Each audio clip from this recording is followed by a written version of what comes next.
Itu usianya 95 tapi tahun lalu hanya meninggalkan 6 hari itu pun karena sakit lambung akut atau mah akut gitu ya. Nah, misalnya begitu. Kemudian dokter menganjurkan untuk tidak puasa. Kalau sakit hati masih wajib puasa. Sakit hati meninggalkan puasa, bayar fidyah, cara-caranya itu bagaimana? Apa sesungguhnya sih makanan pokok bagi semua orang atau makanan pokok bagi yang mau menjalankan? Pada masyarakat saya sebagian itu kenapa orang itu mati katanya. Dengan dia mati berhenti beras itu katanya.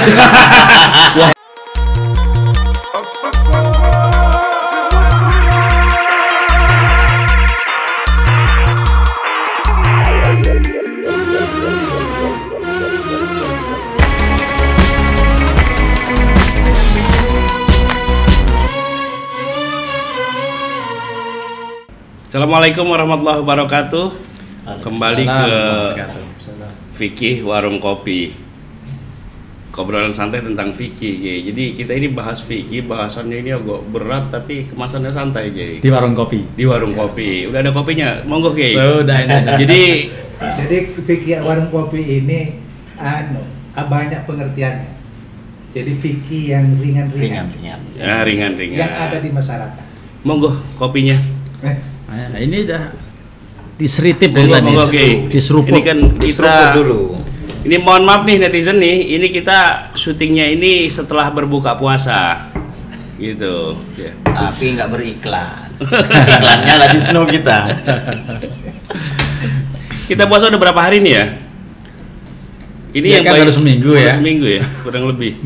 Ya gitulah, pokoknya Lebaran itu udah berapa hari lagi gitu. Ya, hawanya udah mau mudik aja nih, Kiai. Kalau udah seminggu ya tinggal 3 minggu lagi. Enggak, tapi banyak menyimpan persoalan ini. Iya, banyak. Mana anak yang belum dibeliin iya. Apa baju apa segala macam. Tapi kalau ustadz kan tenang karena sudah menyebut tadi lau ta'lamu ummati ma fi Ramadan la tamannau anak kula sana Ramadan. Berarti dia nggak bakal mudik kalau begitu itu, kalau dia tahu.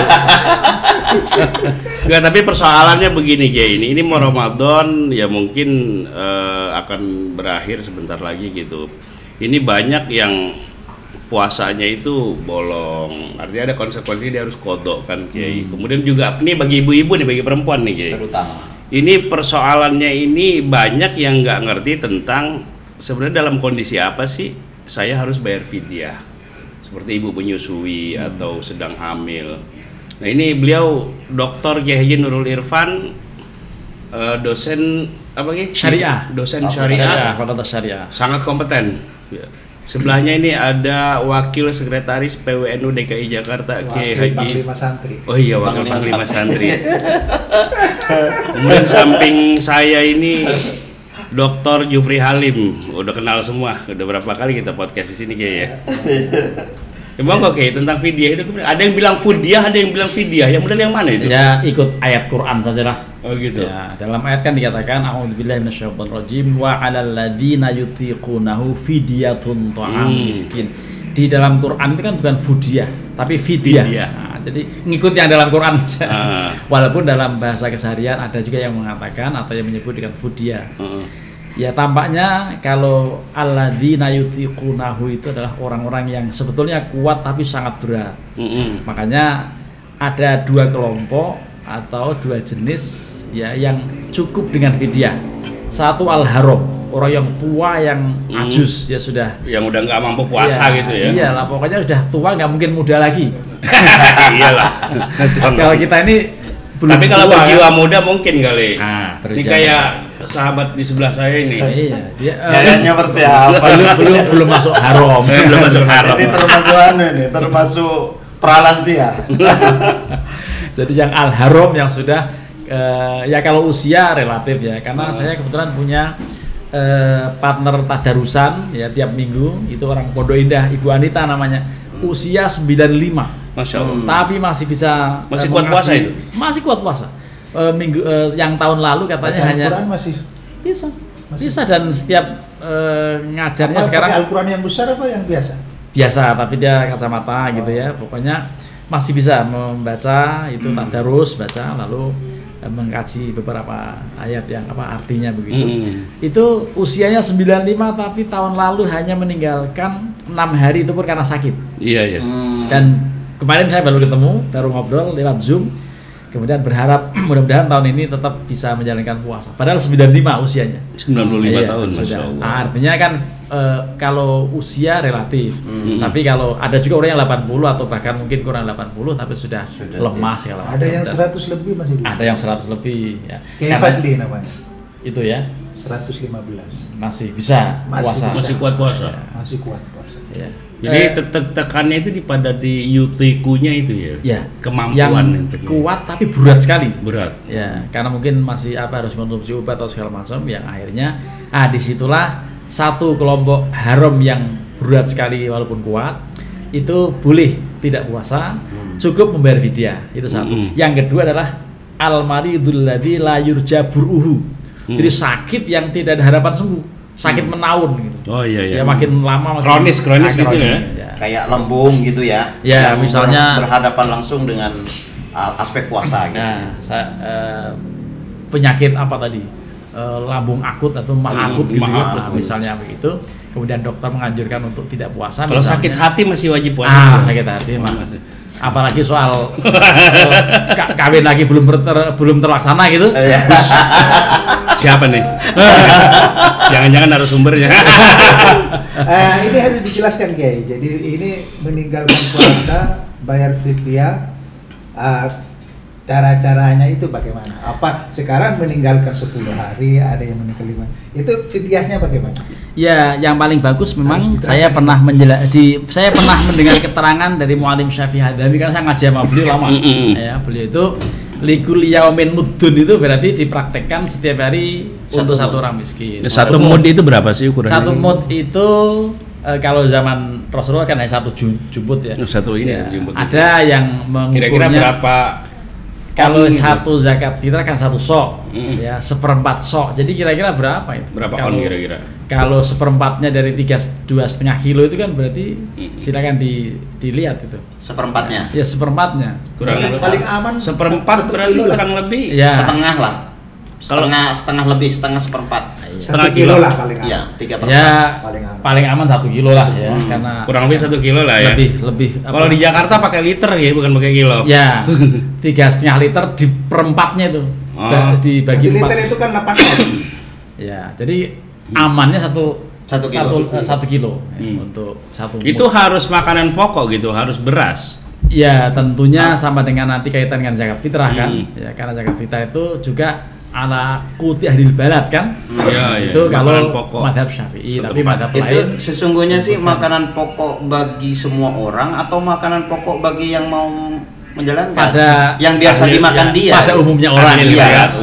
Iya, kalau saya misalnya biasa makan nasi jagung, lalu kemudian apakah saya harus menginikan jagung? Nah, gimana kalau saya roti nggak biasa? Karena sesuatu yang biasa dimakan orang bukan yang begitu tapi yang dimakan orang. Bukan dirinya sendiri, umumnya orang. Oke. Kutu ahlil balad kan berarti makanan masalahnya pokok. Kiai kalau di Madura ini memang jagung. Bahan pokok zaman dulu. Sekarang orang Madura udah makan nasi semua, Pak. Makan nasi jagung gitu. Masalahnya sekarang Madura udah nggak mau nanam, maunya nanam sate.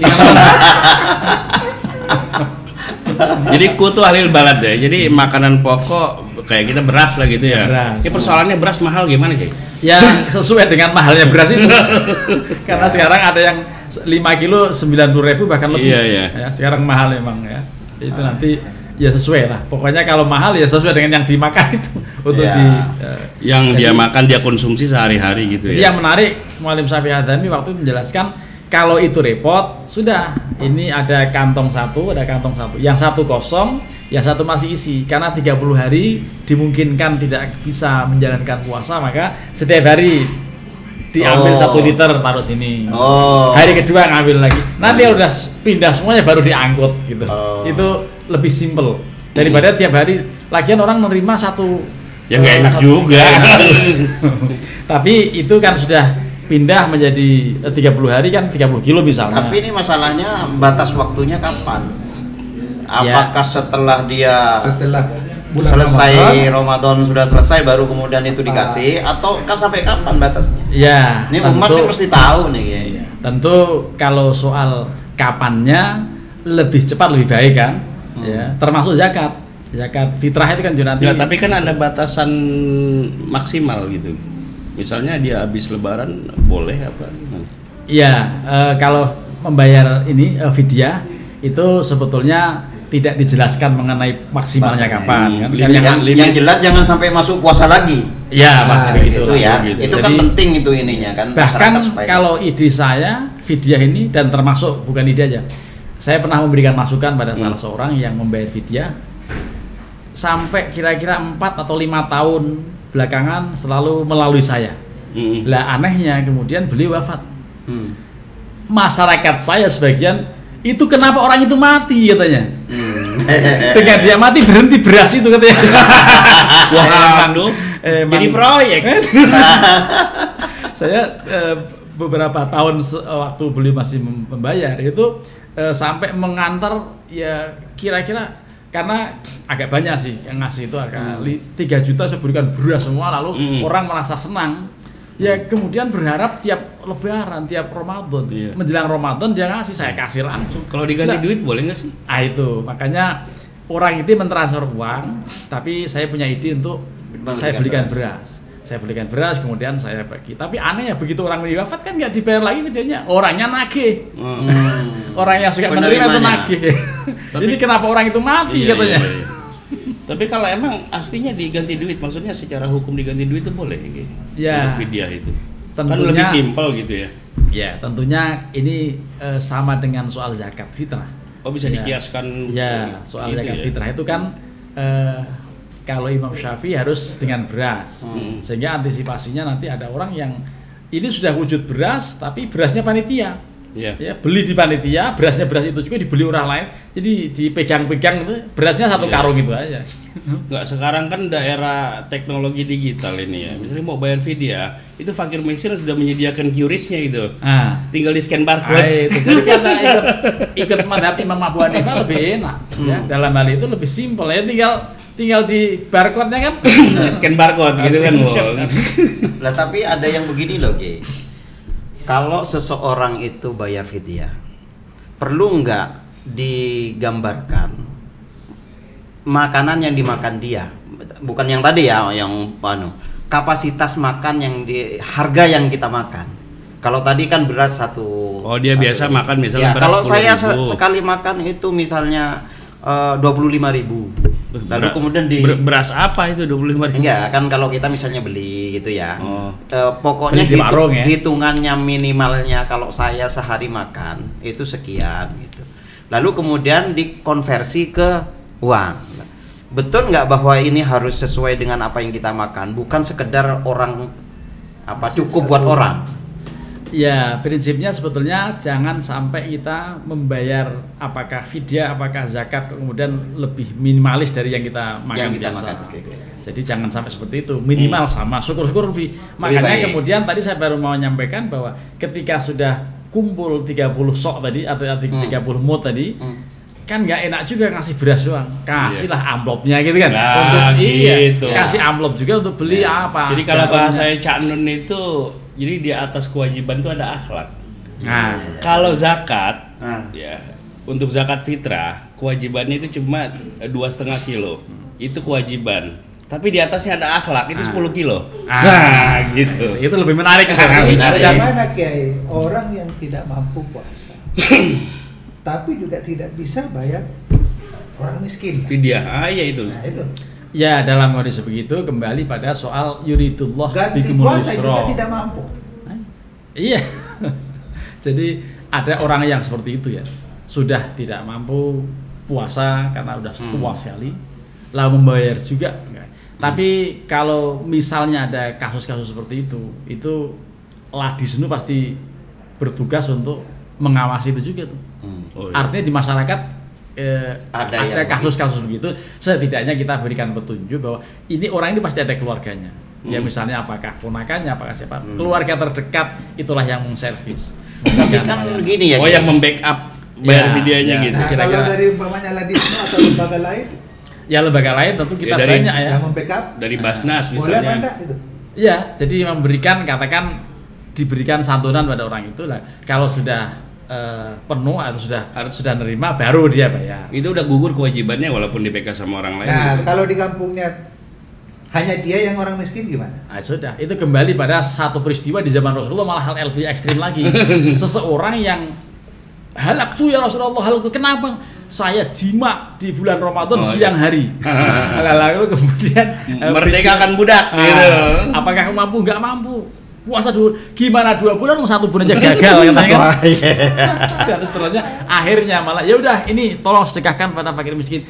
Di rumah saya nggak ada orang yang lebih miskin dari saya, gitu kan. Akhirnya udah, Ya udah ambil buat keluarga Jadi kamu Islam ini. sebenarnya Coba seruput dulu kopinya. Jadi ini yang menarik, takutnya orang awam salah. Salah dalam memahami hadis yang dalam Bulughul Maram itu kan begitu hadisnya. Iya. Tentang halak tuh ya Rasulullah. Nanti orang awam bilang, wah ini orang jima malah dikasih hadiah. Padahal itu kan konsekuensinya merdekakan budak yang mukmin. Kalau bisa, yang akhlaknya baik segala macam.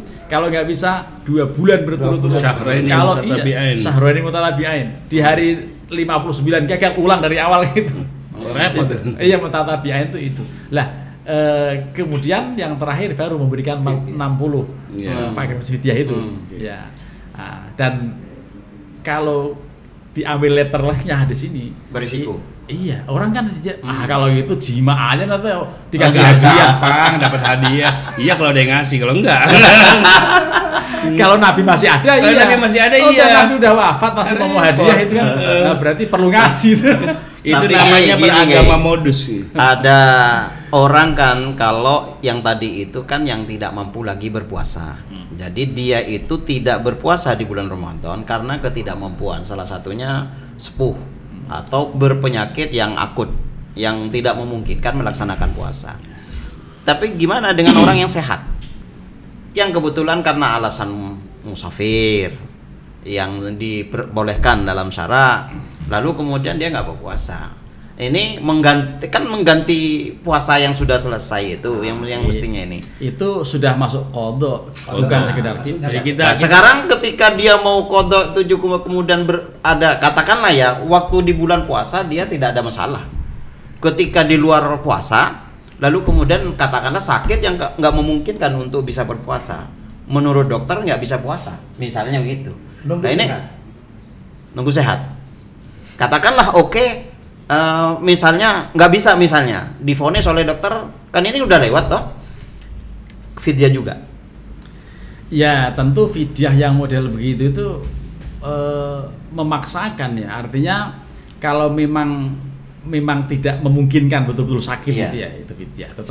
maksudnya siapa yang bisa, yang punya otoritas untuk memutuskan bahwa orang ini Betul-betul sakit nggak bisa. yang tidak Bisa puasa. diharapkan Tidak sembuh kesembuhannya lagi. gitu ya. Tidak sembuh lagi. Ya tentu mufti-mufti di tempat itu. Apa dokter Dokter gitu? mungkin. Ya, Salah satu. kaitan dengan kesehatan tentu Kaitan, dokter, iya. tapi kaitan dengan soal edukasi ilmu agama ya orang-orang yang di situlah. Iya. Ya anggota lah di situ ya antara lain kan. Iya. Gus Imat ini. Ya Gus Imat ini. Oke. Harus menyampaikan. Sekarang tentang ini Kiai, yang orang hamil dan ibu hamil itu. Ada yang bayar fidyah aja dengan qadha. Nah, itu gimana Kiai? Ada yang mengkiaskan orang hamil itu sebagai orang marid, yang dalam Orang Al-Quran sakit. dikatakan famangkana minkum maridun aw safarin fa'idatu min ayyamin ukhra, itu tetap wajibnya adalah mengqadha. Qadha. Ini fa'idatu maka dihitung ya min ayyamin ukhra, jadi sesuai hari yang ditinggalkan Hari yang selama ditinggalkan. itu lalu diganti. Itu kan qadha konsepnya. Nah, karenanya sebetulnya kalau dikiaskan dengan orang sakit, orang hamil pun seandainya nggak fidyah nggak ada masalah. Yang penting membayar puasanya. Ini yang aneh begini, Kiai. Saya pernah sampai hari ini tinggal di masjid waktu itu menjadi pengurus masjid. Itu ada enak aja anak muda. Pak, ini saya bayar sama Gusti Allah. Saya bayar sama Gusti Allah nih. Bayar ini 3 juta. Karena saya hitung istri saya selama 30 hari nggak puasa dan 1 harinya saya hitung berapa? Pokoknya 3 juta itu. 100.000. Iya. Nah, sudah merasa Itu sebulan full 3 juta. Iya, berarti. jadi merasa itu pengurus masjid ya kalau itu enak aja nerima duit itu kan tanpa memberi penjelasan. Padahal yang paling penting bukan 3 jutanya. Yang penting seandainya dia sanggup mengganti selama 30 hari puasa tanpa fidyah nggak masalah. Kalau dia mengkhawatirkan dengan kandungannya gitu, apakah itu jadi kalau ibu hamil tadi cuma qadha aja dia nggak bayar fidyah? Sebetulnya kewajibannya makanya kalau dikaitkan dengan marid kan harinya fa'idatun min ayyamin ukhra, ganti qadhanya saja. Tapi kalau kemudian dikaitkan dengan kandungannya, mengkhawatirkan yang lain, itu kemudian ada ulama-ulama memerincinya dengan selain qadha juga fidyah kan gitu. Nah, jadi ini ada nggak tafsir? Artinya dua-duanya ya, tetapi jangan sampai punya pendapat bahwa cukup dengan fidyah. Ini yang masalah ini. Jadi orang-orang awam masyarakat masih nganggap ya sudah membayar ini, emang Allah butuh kwitansi ya, Pak? Iya. Ini ada nggak penjelasannya bahwa batas waktu dari fa'idatun min ayyamin ukhra itu ukhornya itu sampai kapan sesungguhnya? Ya sampai Ramadan tahun depan belum datang. Ya kan begitu. Kali ini sebab nih kalau disajikan begitu saja orang berpikir yang penting mengganti. Kapan saja kan bisa ini. Umumnya ya sampai belum ketemu Ramadan lagi. Sampai mampu melakukan misalnya. Sampai puasa yang akan datang. Kalau ini kan perlu ada penjelasan, misalnya pendapat siapa, ini kan penting lagi. Ya, jadi artinya membayar fidyah termasuk membayar qadha tadi, qadha khususnya itu harus dijalankan sebelum Ramadan tahun depan hadir. Itu harus sudah diganti. Ya, apakah karena halangan syar'i akibat menstruasi, apakah halangan yang lain karena musafir, karena sakit, itu tetap mengqadhanya sebelum Ramadan tahun depan. Nah, ada lagi kasus begini, kayak dia kan kayak pekerja setiap hari pekerja berat gitu ya. Kayak misalnya operator alat-alat berat, pekerja tambang gitu ya. Yang memang kalau dia berpuasa itu kayaknya nggak mungkin begitu, kayak misalnya sopir truk. Ya, emang setiap hari pekerjaannya seperti itu gitu. Tapi begini, Kiai. Apakah termasuk rukhsah bisa dikiaskan nggak dengan orang sakit tadi? Dia untuk mengqadha itu kayaknya emang tiap hari kerjaannya begitu. Iya, kuli panggung, gitu. kuli bangunan, itu kan berat kan. Satu-satunya pengarang kitab yang membolehkan soal itu kemudian tidak puasa dan cukup dengan membayar fidyah atau katakan dia tidak berkewajiban lagi, itu Said Sabiq dalam Fiqh Sunnah itu. Nah, dia termasuk menyebutkan maaf sebentar ya, Said Sabiq ini kayaknya banyak pendapatnya yang sering berbeda dengan madzhabul arba'ah ya, Said Sabiq. Disebut satu-satunya. Agak aneh juga, termasuk Profesor Huzaimah dulu ini satu-satunya yang mengatakan pekerja berat boleh tidak puasa. Tapi bisa nggak kita gunakan pendapat itu? Ya kalau pun kita mau pakai, kalau untuk orang awam kasihan itu. Maksudnya kasihan itu ya menjadi takutnya ditentang oleh yang lain gitu ya. Tapi bahwa ada dalam kitab itu. Jadi boleh gitu ya, kayak pekerja berat memang profesinya setiap hari ya itu. Nah, tapi sebelum membolehkan, saya punya cerita terkait dengan tukang yang pernah ngerjain rumah saya. Itu betul-betul niat, walaupun panas-panas tetap kuat. Ya, jadi tergantung kembali pada niat. Tergantung niatnya. Kalau niatnya kuat, insya Allah nggak akan mati. Tidak pernah ada sejarah orang mati akibat puasa. Tapi kalau mati kelaparan banyak. Nah, itu banyak yang begitu. Itu karena sudah berhari-hari. Kalau sehari nggak ada ya. Gitu ya. Pelantara mati karena sehari nggak makan nggak ada. Tapi iya, karena dia nggak makan berhari-hari gitu. Dan memang kita lihat juga. Kalau begini Kiai, kasus ya tidak puasa 5 hari katakanlah di bulan Ramadan. Nah, di bulan Syawal sebelum mengganti atau bayar fidyah itu meninggal. Ya, ada hadis dalam bab puasa di penghujung kitab Bulughul Maram itu ada. Boleh digantikan oleh walinya atau oleh ahli warisnya. Mengganti gitu atas nama puasa almarhum. Sama kayak haji gitu ya? Iya. Ada badal gitu. Apakah namanya, pokoknya wali. Jadi wali itu mungkin apa suaminya, apakah anaknya, apakah orang tuanya seandainya anak. Itu berarti boleh diamalkan. Walaupun dalam kitab-kitab Syafi'iyah saya nggak pernah melihat, hanya dalam hadis itu perlu kita lacak untuk syarahnya seperti apa, bahwa orang yang meninggal sebelum bisa mengganti puasa boleh diganti oleh walinya. Itu silakan. Bab terakhir Kitabus Siyam. Kalau haji kan bisa kan di badal haji gitu kan ya.